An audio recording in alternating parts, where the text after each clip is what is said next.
Drive hosting moduan erabiltzeko egin behar dugun lehenengo gauza da saioa zabaltzea.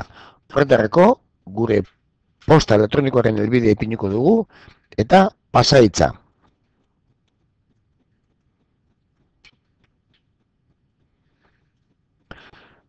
Barruan egongo garenean, eta hori badakigu hemen gure usuarioaren izena agertzen da, Driven sartzen gara. Hemen Driven egin behar duguna da sortu karpeta berri bat. Karpeta honi izen bat ipintzen diogu, adibidez nire karpeta, eta sortzen dugu. Hemen agertzen zaigu, sortutako karpeta, eta horren hautatzen dugu karpeta hori, eta eman behar diogun baimenak.